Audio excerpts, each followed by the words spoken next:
Friends, আজকে চলে এলাম আরেকটা নতুন ভিডিও নিয়ে। এর আগের দিন আমার ভিডিওটা আপনারা নিশ্চয়ই দেখেছেন, না দেখে থাকলে অবশ্যই দেখে নেবেন। আগের দিনে ভিডিওটা আমি এসআইপি নিয়ে করেছিলাম, অর্থাৎ এসআইপিটা কি, এসআইপিটা আমরা কেন করব, এসআইপি করার আমাদের উদ্দেশ্যটা কি, এবং এসআইপি করলে কি কি হয়, এবং এসআইপি সম্বন্ধীয় যাবতীয় খুঁটিনাটি নিয়ে আমি একটা ভিডিও বানিয়েছিলাম। এবার সর্বপ্রথম প্রশ্ন আসবে যে এসআইপিটা আমরা করব কিভাবে, অর্থাৎ করব কোথায়, কোন ফান্ডে করব, বা আমি যে টাকাটা আমি ইনভেস্ট করতে চাই, যে টাকাটা আমি ইনভেস্ট করব সেটা আমি কিভাবে ভাগ করব, অর্থাৎ আমার ফান্ড অ্যালোকেশনটা আমি কিভাবে ভাগ করব। আমি মিড ক্যাপে করব, না স্মল ক্যাপে করব, না ফ্লেক্সি ক্যাপে করব, না লার্জ ক্যাপে করব, বিভিন্ন ফান্ডে আমি অলরেডি ডিসকাস করেছি। সেটা আমরা কোন ফান্ডে করব, এই ধরনের একটা প্রশ্ন কিন্তু আমাদের মাথার মধ্যে এসে যাবে, এবং আমরা কিন্তু ঠিকমতো সিদ্ধান্ত নিতে পারবো না। এবং সেই ব্যাপারে যাতে আপনি সিদ্ধান্ত নিতে পারেন, সেই জন্য আজকে এই ভিডিওটাকে আমি ডিটেলসে আলোচনা করব। এইবার দেখুন, আমি অলরেডি এর আগে কয়েকটা ভিডিও বানিয়েছি, আপনার large cap, flexi cap, multi cap, balance advantage fund ইত্যাদি বানিয়েছি। আরো 2-3টে ক্যাটাগরি মিউচুয়াল ফান্ডের ভিডিও আমি বানাবো, এবং তার আগে আমি আপনাদেরকে এসআইপি নিয়ে বা এসআইপি আপনি কোথায় কোথায় করবেন সেই নিয়ে আপনাদেরকে আমি একটু সজাগ করে দিচ্ছি। আর এবার আমরা চলে যাচ্ছি ভিডিওর মূল পর্বে, এবং মূল পর্বে যাওয়ার আগে একটা কথা বলে দিই, আপনারা অবশ্যই এই চ্যানেলটাকে আপনারা সাবস্ক্রাইব করবেন, এবং এই ধরনের ইম্পর্টেন্ট এবং ইনফরমেটিভ ভিডিও পাওয়ার জন্য। আর ভিডিওটা ভালো লাগলে অবশ্যই একটা লাইক দেবেন। আর যারা ইনভেস্টমেন্ট করতে চান, আপনার পরিচিত বা আপনার আত্মীয় স্বজন বা বন্ধু বান্ধব, তাদেরকে ভিডিওটা শেয়ার করবেন, যাতে তারাও কিছুটা হলো উপকৃত হয়। এখন ধরুন, আমরা যে ইনভেস্টমেন্টটা করব, ইনভেস্টমেন্টটা করতে গেলে আমাদের কি কি দরকার, তখন আমি 4টে আপনাদেরকে পয়েন্টস ডিসক্রাইব করব। প্রথম হচ্ছে আপনার রিস্ক অ্যাপেটাইট, সেকেন্ড হচ্ছে আপনার গোল, থার্ড হচ্ছে আপনার টাইম পিরিয়ড বা টাইম হরাইজন, আর ফোর্থ হচ্ছে আপনার রিটার্ন এক্সপেকটেশন। এবার আচ্ছা, রিস্ক অ্যাপেটাইট জিনিসটা কি? রিস্ক অ্যাপেটাইটটা হচ্ছে আপনার যে আমাদের মধ্যে যারা ইনভেস্টররা আছি, আমাদের কিন্তু সবার মেন্টালিটি সমান না। কেউ কেউ আমরা রিস্ক নিতে পারি, কেউ কেউ আমরা রিস্ক নিতে পারি না, রিস্ক নিতে ভয় পাই। অর্থাৎ আমাদের মধ্যে কনজারভেটিভ, মডারেট, অ্যাগ্রেসিভ এবং মোর অ্যাগ্রেসিভ, এই 4 ধরনের সাধারণত ইনভেস্টরদের ভাগ করা হয়ে থাকে, এই 4 ধরনের ইনভেস্টররা থাকে। সুতরাং আমরা যদি ইনভেস্ট করতে চাই, তাহলে আমাদের নিজেদের আগে চিন্তা করতে হবে যে আমি কতটা রিস্ক নিতে পারি। তবে হ্যাঁ, একটা কথা দেখুন, একটা কথা আমরা জানি, খুব সহজ কথা, যে নো রিস্ক নো গেইন। অর্থাৎ আপনি রিস্ক নিতে না পারলে কিন্তু আপনার গেইনটাও বেশি আসবে না। এবং ইকুইটি মার্কেটে একটা কথা খুব প্রচলিত আছে যে রিস্ক রিওয়ার্ড, অর্থাৎ আপনি যদি রিস্ক নিতে পারেন তবে আপনি রিওয়ার্ড নিতে পারবেন। হ্যাঁ, এখন মিউচুয়াল ফান্ডের ক্ষেত্রে রিস্কটা কি রিস্ক হতে পারে? রিস্কটা হচ্ছে আপনাকে একটু বেশি দিন ইনভেস্টেড থাকতে হবে, এবং আপনাকে কখনো নার্ভাস হলে চলবে না, আপনাকে কখনো ঘাবড়ে গেলে চলবে না। অর্থাৎ ইকুইটি মার্কেট আপনার কি হয় না, অনেকটা পড়ে যায়। অনেক সময় তো দেখতে পাবেন যে আপনার পোর্টফোলিওটা আপনার নেগেটিভ হয়ে যেতে পারে, কিন্তু আপনার সমস্ত নেগেটিভিটি গিয়ে ওটা আপনাকে আবার সেই আপনার যে লক্ষ্য, আপনার যে রিটার্ন যে আপনি এক্সপেক্ট করছেন, সেই রিটার্নে কিন্তু আপনাকে দেবেই দেবে। কথাটা আমি এই জন্য বলছি, এইটা আমাদের হিস্ট্রি বলছে, ইতিহাস বলছে, এবং আমার নিজের অভিজ্ঞতা থেকে আমি বলছি। আমি দীর্ঘদিন ইকুইটি মার্কেটে ইনভেস্ট করে আসছি, মিউচুয়াল ফান্ড এবং শেয়ার মার্কেট বোথ, এবং আমার যে এক্সপিরিয়েন্স, সেই এক্সপিরিয়েন্সটা আপনাদেরকে আমি শেয়ার করছি। আমি যে ফান্ডে ইনভেস্ট করি সেই ফান্ডগুলো আপনাদেরকে বলবো, এবং যেভাবে ইনভেস্ট করি, যেভাবে আমি ফান্ড অ্যালোকেশন করি, সেইগুলোই আপনাদের কাছে ডিসকাস করবো, যাতে আপনাদের ভবিষ্যৎটা অনেক সুদৃঢ় হয়, অনেক মজবুত হয়, এবং আপনারা অনেক বেশি লাভবান হন। এখন এগুলোকে ডিসকাস করতে গেলে প্রথমেই আমি আসবো কি বলুন তো, একটা এজ ক্যাটাগরিতে। হ্যাঁ, এজ ক্যাটাগরিতে কেন আসবো না, আমি মোটামুটি 3টে এজ ক্যাটাগরিতে ভাগ করে নেবো। একটা হচ্ছে আপনার 25 থেকে 40 বছর, একটা হচ্ছে 40 থেকে 50 বছর, একটা হচ্ছে 50 বছর বা তার বেশি, অর্থাৎ 25 to 40, 40 and 50 and 50 and above। এটা অ্যাবাভটা আমি 60 হতে পারে বা 65 হতে পারে, এটা যার যেরকম আপনি ধরে নেবেন সেরকম হবে। এইবার এই যে আমি 3টে ক্যাটাগরি এজ ক্যাটাগরি ভাগ করলাম, এর মধ্যেও কিন্তু আবার ক্যাটাগরি আছে। কেমন ক্যাটাগরি আছে না, ধরুন 25 থেকে 40 যে বয়সটা আসছে, তার মধ্যে যারা ইনভেস্টররা আছে তাদের মধ্যেও কিন্তু অনেক টাইম হরাইজন বা আপনার ফ্যাক্টর আছে। যেমন ধরুন 25 বছর বা 40 বছর যে লোকটি আছেন, কেউ হয়তো তার বিবাহের জন্য করছে ইনভেস্টমেন্ট, কেউ হয়তো তার ছেলে মেয়ের এডুকেশনের জন্য করছে, কেউ হয়তো একটা ফ্ল্যাট কেনার জন্য করছে, কেউ হয়তো একটা বাইক কেনার জন্য করছে, কেউ হয়তো কোনো জায়গায় বেড়া দেওয়ার জন্য করছে। বিভিন্ন লোকের বিভিন্ন রকম গোল থাকে যে আমি এই টাকাটা জমাচ্ছি, এই টাকাটা জমি গেলে আমি এইটা করবো, একটা বড় খরচা করার জন্য করছি। সুতরাং সেই জন্য আমি বলছি যে আমি প্রত্যেকটা বয়সটাকে আমি নিয়ে আমি করছি কি একটা টাইম হরাইজন বেঁধে দিচ্ছি।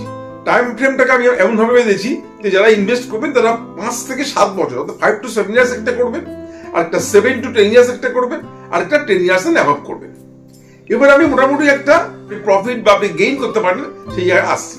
মোটামুটি আমি যে ধরনের ফান্ডগুলোকে ডিসকাস করেছি বা আরো 2-3টে ক্যাটাগরি যেগুলোকে আমি ডিসকাস করব, তার মধ্যে মোটামুটি আমি একটু আপনার হিন্টস দিয়ে রাখি যে লার্জ ক্যাপে বা আমি যেটা লার্জ ক্যাপের মধ্যে ইন্ডেক্স ফান্ডটা করেছি, মোটামুটি আপনি যদি 5 ইয়ার্স এন্ড অ্যাবভ করেন তাহলে আপনি 12-13% আপনি প্রফিট পেতে পারেন বা এটা তার হিস্ট্রি তাই বলছে, যেটা ওভারঅল যে গেইনটা সেটা 12 থেকে 13%।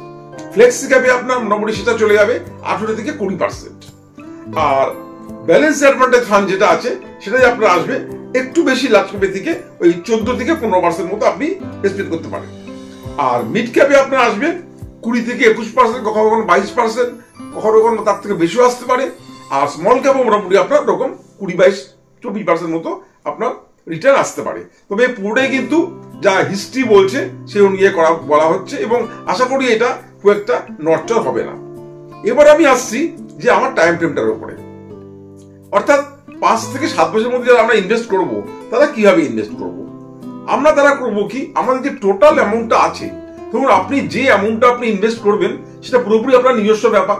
কেউ ধরুন মাসে 10,000 টাকা এসআইপি করতে পারে, কেউ মাসে 5,000 টাকা এসআইপি করতে পারে, কেউ 15,000 টাকা করতে পারে, যার যেরকম ইনকাম আছে বা ইনকামের পরে যে টাকাটা থাকে সেটা করবে। তবে হ্যাঁ, আমি একটা আপনাদের রিকোয়েস্ট করবো যে আপনারা কিন্তু আপনাদের যে ইনকামটা মান্থলি আপনাদের স্যালারিটা, তারপরে আপনি যে টাকাটা খরচা করার পরে আপনার যে টাকাটা থাকবে এবং যে এসআইপিটা করলে আপনাকে অন্ততপক্ষে সেই টাইম পিরিয়ডটা অর্থাৎ 5 থেকে 7 বা 7 থেকে 10 বা 10 ইয়ার্স এর অ্যাবভ আপনাকে টাকাটা তুলতে হবে না, খুব একটা তুলতে হবে না। সেই জন্য আপনাকে সেই টাইম পিরিয়ডটাকে আপনি ভেবে নেবেন।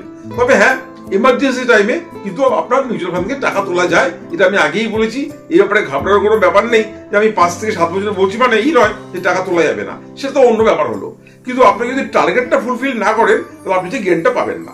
তাহলে 5 থেকে 7 বছরের মধ্যে যদি আপনার কোনো গোল থাকে তাহলে আপনি কি করতে পারেন না, আপনি হাইব্রিড ফান্ড বা ব্যালেন্স অ্যাডভান্টেজ ফান্ড যেটাকে বলছি আমি, ব্যালেন্স অ্যাডভান্টেজ ফান্ডে আপনি আপনার 1 টাকা ইনভেস্ট করবেন, আরেকটা টাকা করবেন লার্জ ক্যাপে, আরেকটা টাকা আপনি করবেন ফ্লেক্সি ক্যাপে 5 থেকে 7 বছর। তবে একটা কথা মনে রাখবেন, 7 বছর আগে কিন্তু টাকাটা তুলবেন না। 5 থেকে 7 মানে 5-এর আগে তো নয়, এবং মোটামুটি ফ্লেক্সি ক্যাপ জাতীয় ফান্ডে আপনি 7 বছর আগে টাকাটা তুলবেন না, তাহলে কিন্তু আপনি পুরো বেনিফিট যে পার্সেন্টেজগুলো আমি বললাম গেইনের, সেই পার্সেন্টেজগুলো কিন্তু আপনি পাবেন না। তাহলে আমি 5 থেকে 7 বছরের মধ্যে করলে আমি large cap fund, balance advantage fund এবং ফ্লেক্সি ক্যাপ ফান্ড, এই 3টে ফান্ড আমি ইনভেস্ট করতে পারি। অর্থাৎ 5 থেকে 7 বছরের মধ্যে আপনি যে গোলটা ধরে নিয়েছেন, সেই গোলটার জন্য আপনি যে টাকা ইনভেস্ট করবেন সেটাকে আপনি 3টে ভাগ করে আপনার সুবিধা মতো আপনি করে দেবেন। এইবারে আমি আসছি যে 7 থেকে 10 বছর। 7 থেকে 10 বছর মধ্যে আপনার যে গোলটা হবে, হ্যাঁ আমি আগে আপনাকে বলে দিয়েছিলাম কি না, রিস্ক অ্যাপেটাইট আর গোল আর টাইম পিরিয়ড এবং আপনার রিটার্ন এক্সপেকটেশন। তাহলে রিটার্নটাকে আপনাকে আমি আগে বলে দিয়েছি, রিটার্নটা কি হবে, টাইম পিরিয়ডটাকে আপনাকে আমি বলে দিচ্ছি, রিস্ক অ্যাপেটাইটটা বলে দিচ্ছি এবং আপনার গোলটা বলে দিচ্ছি। আপনার যে পার্সোনাল গোলটা হবে 7 থেকে 10 বছরের মধ্যে, সেখানে আপনি কি রাখবেন না, লার্জ ক্যাপ এবং ব্যালেন্স অ্যাডভান্টেজ ফান্ড, এর মধ্যে যে কোনো একটা আপনি রাখতে পারেন। তবে আমি বলবো লার্জ ক্যাপটাকে রাখতে, বা আপনি দুটোকে ভাগ করেও রাখতে পারেন। 2 টাকা ধরুন আপনি যদি আপনি 2,000 টাকা ইনভেস্ট করেন, আপনি লার্জ ক্যাপে 1,000 ব্যালেন্স অ্যাডভান্টেজ রাখতে পারেন, কারণ মোটামুটি দুটো ফান্ডে আপনার রিটার্নটা মোটামুটি একই রকম আসে। আরেকটা আপনি করতে পারেন ফ্লেক্সি ক্যাপ আর মিড ক্যাপ, এইটাকে আপনি আপনার রিস্ক ক্যাপিটালের মতো আপনি মোটামুটি সাজিয়ে নেবেন। তবে 7 থেকে 10 বছর যদি আপনি করেন তাহলে আপনার অত দুশ্চিন্তা করার কোনো কারণ নেই বলে আমি মনে করি। এরপরে আমি আসছি যে যাদের আরো বেশি যাদের রিস্ক নিতে পারেন বা অ্যাগ্রেসিভ টাইপের, বা যারা ধরুন তাদের টাইম হরাইজনটা অনেক বেশি, 10 বছর তো বটেই, যদি 15 হয় আরো ভালো হয়, তাহলে তারা আরেকটু বেশি অ্যাগ্রেসিভ ফান্ড আপনারা করতে পারেন। অর্থাৎ লার্জ ক্যাপে, বা যেরকম বলেছিলাম আগেরটায়, লার্জ ক্যাপ বা ব্যালেন্স অ্যাডভান্টেজ আপনি ভাগ করে করতে পারেন, ফ্লেক্সি ক্যাপ, মিড ক্যাপ এবং স্মল ক্যাপ।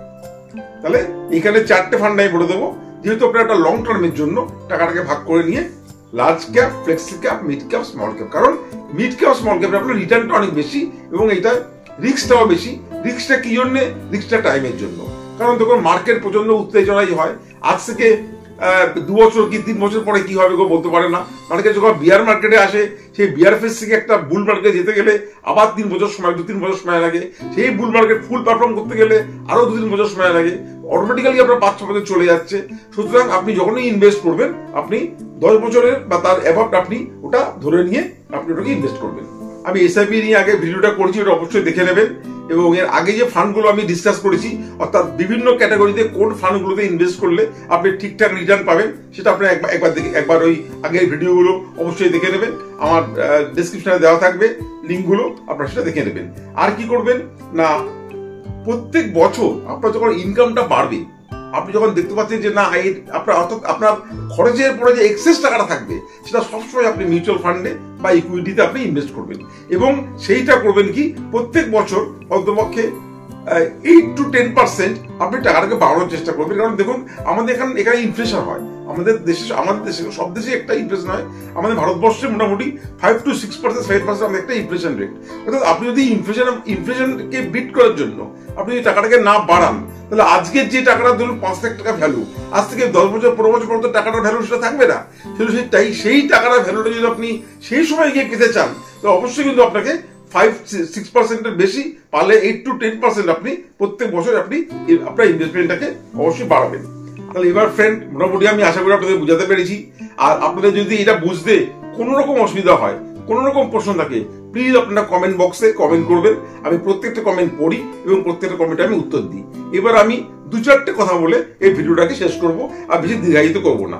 মেন হচ্ছে যে এই সমস্ত কিছু জাজমেন্ট করে, সমস্ত কিছু চিন্তা ভাবনা করে আপনার নিজস্ব মন যাতে সায় দেয়, আপনি যতটা রিস্ক নিতে পারবেন সেই মতো করে আপনারা ইনভেস্ট করবেন আপনার বিভিন্ন ফান্ডে। এবং তারপরেও যদি আপনাদের কোনো সাজেশন লাগে, আপনারা আমাকে আমার হোয়াটসঅ্যাপ নাম্বারে আমাকে হোয়াটসঅ্যাপ করতে পারেন, বা আপনারা কমেন্ট বক্সে গিয়ে কমেন্ট করতে পারেন। আরেকটা কথা বলে রাখছি যে মিউচুয়াল ফান্ডে ইনভেস্ট করতে গেলে কিন্তু সবসময় লং টার্মে ইনভেস্ট করবেন, নাম্বার 1 পয়েন্ট। কারণ লং টার্মে ইনভেস্ট না করলে আপনি যে ম্যাজিক অফ কম্পাউন্ডিং, অর্থাৎ কম্পাউন্ডিং কি হারে বাড়ে, সেটা আমি আগের ভিডিওতে এসআইপিতে দেখেছি, আপনারা দেখে নেবেন যে কম্পাউন্ডিং সত্যি ম্যাজিক। অর্থাৎ আপনি 4 বছর 5 বছর বাড়িয়ে দিলেই এটা আপনার কোথায় চলে যাবে আপনি বুঝতেও পারবেন না। সুতরাং কম্পাউন্ডিং এফেক্ট পেতে গেলে আপনাকে কিন্তু অবশ্যই লং টার্ম ইনভেস্ট করতে হবে। টাকাটা আপনি কখনোই তুলে নেবেন না, খুব বেশি প্রয়োজন ছাড়া, খুব বেশি অসুবিধা ছাড়া টাকা তুলবেন না। আপনি টাকা ইনভেস্ট করে ভুলে যাবেন, আপনি পুরোপুরি ভুলে যাবেন টাকা ইনভেস্ট করে, তাহলেই দেখবেন আপনার টাকাটা একসময় গিয়ে বাড়বে। আর ডোন্ট বি ইমোশনাল, অর্থাৎ যখন মার্কেট পড়বে ঘাবড়ে গিয়ে কারোর কথা শুনে, সমস্ত রকমের ধরুন নিউজ পেপারে বলবে, খবরের চ্যানেলে বলবে, বিভিন্ন জায়গায় বলবে, ইউটিউব ভিডিওতে বলবে, আপনাকে নার্ভাস করে দেবে। আপনি কিন্তু কখনো আপনার এই লং টার্ম ইনভেস্টমেন্টে মিউচুয়াল ফান্ডের টাকা তুলবেন না, কখনো ইমোশনাল হবেন না। ইমোশন কিন্তু এই স্টক মার্কেটে লস হওয়ার একমাত্র কারণ, জেনে রাখবেন। শেয়ার মার্কেটে লস হওয়ার মেইন কারণ হচ্ছে কিন্তু ইমোশনকে আপনি কন্ট্রোল করুন, আপনারা তুলবেন না। আমি আপনাকে আমার অভিজ্ঞতা থেকে বলছি যে আপনি লং টার্মে টাকা রাখলে আপনার টাকা যে রেটে আপনাকে বললাম এই রেটে আপনি রিটার্ন পাবেন, আপনি দেখে নেবেন। কারণ এটা আপনাকে হিস্ট্রি বলে দিচ্ছে। আর বেশি আজকে আর বাড়াবো না, শুধু একটা কথাই বলবো যে আপনারা প্লিজ ইনভেস্ট করুন এবং আর্ন করুন। আপনারা সবাই সুস্থ থাকবেন, ভালো থাকবেন। আমাকে শিগগিরই আমি একটা নতুন ভিডিও নিয়ে চলে আসবো। নমস্কার।